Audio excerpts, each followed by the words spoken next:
Congratulations on the Academy Award.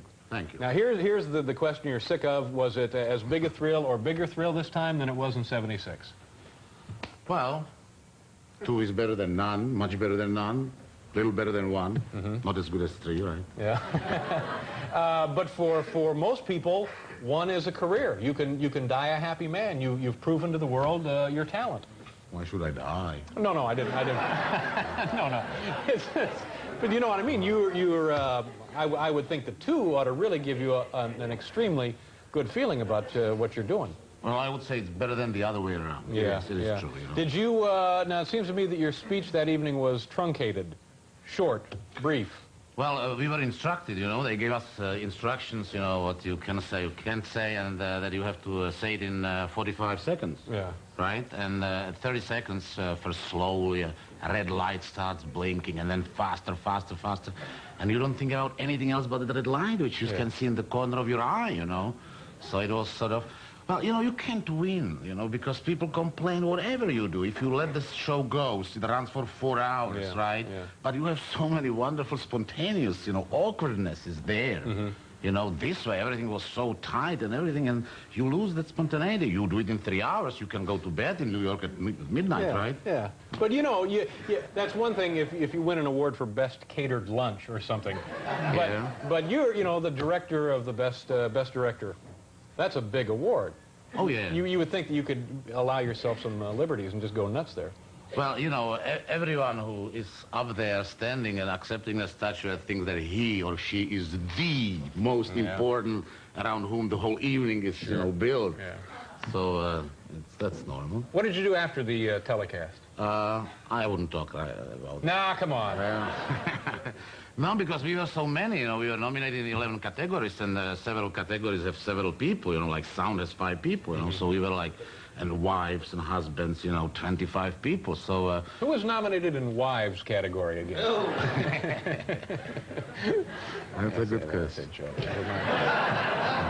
Okay, so after the award show, what do? Everybody piles into big black limousines, and where do you go? Well, no, you have to go to the ball, governor's ball, because if you win, it would be a bad thing not to go there, of course, you know.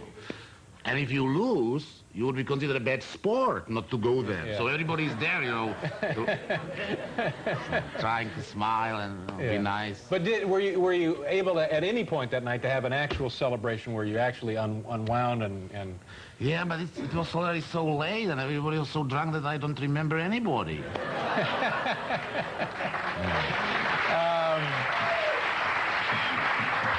Now, let me ask you, this is probably a naive question. The category Picture of the Year and Best Director. Now, shouldn't that automatically one be the other? Shouldn't the Best Director indicate that the Film of the Year would also be? In your case, it was, but why are there 2 different categories? Well, because, you know, it's not court of law, this award, so there is no justice, really. Yeah. You know, and it's a game, so you have to take it as a game. It has its rules, you know, like, you know, I don't understand offside or things like that. I think it's silly, you know, why can't you run wherever you want? That's true, that's a good point. But doesn't it seem, wouldn't it seem unlikely that a film that gets the Best Director would not then also get the Best Film?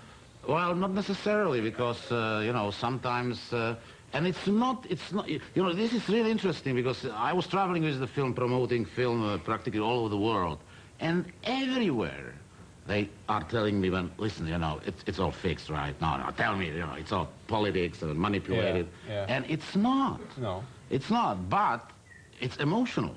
So sometimes people, you know, who like one film and a little bit another one, well, so they compensate. So they give, well, I have to give this to this film, this film, this film, but I can't forget totally this one. So, you know, something goes to the other one. Anything else that humans are involved in, it can't be purely objective.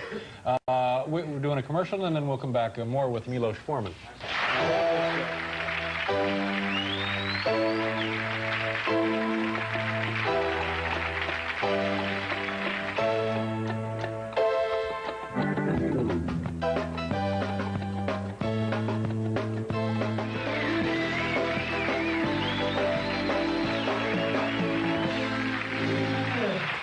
Miloš Forman, before you directed the movie. Did you have any specific interest in Mozart?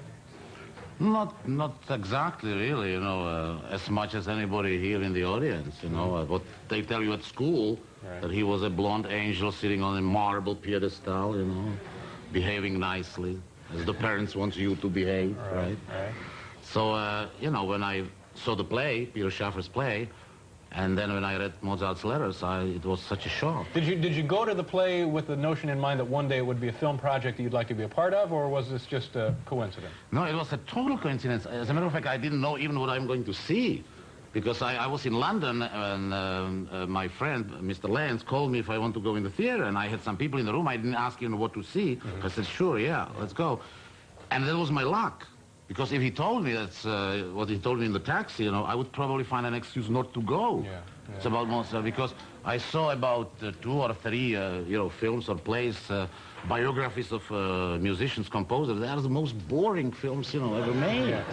You know. So in the taxi, I learned what I'm going to see, and I was just mesmerized, you know.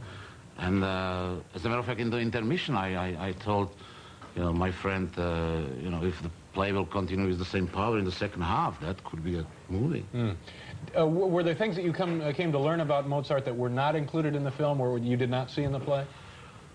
Well, you know, we got a lot of sort of criticism from musicologists, you know, that Mozart was not like that. Well, it was worse.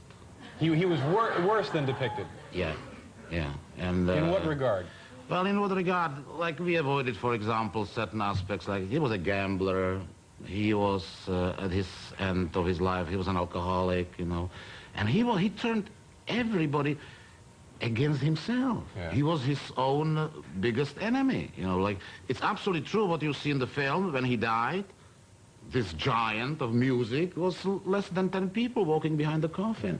Yeah. And 10 days later, there was a Requiem Mass for Mozart in Prague. 3,000 people inside the church in December, freezing cold, 2,000 outside, you know. So here you see how he was appreciated outside, because people didn't have to live with him. I think somewhere we were talking about you this afternoon, and you made the point that musicians today sometimes do outrageous things, and it's pretty safe for them because they generate so much money that they can get away with wrecking a hotel or turning over a car or spitting on a subway or whatever they're doing. But he was doing it, and in those days there was really much more at stake for him. Well, a lot, because the musicians at the time were servants. In one of his letters, he's writing to his father that finally he eats with the cooks, which is above the valet, you know.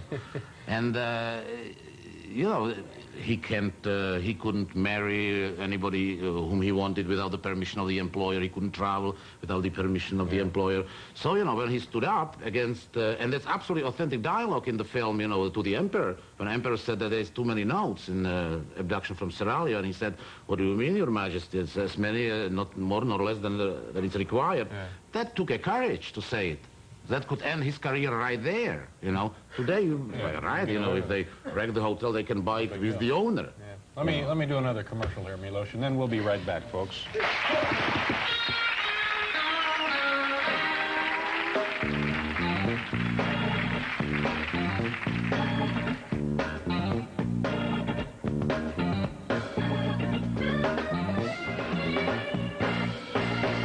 Okay, we're nearly out of time. Miloš, thank you very much for coming. I appreciate it. Come back again and we'll talk about other stuff. Thanks for the cigar, by the way.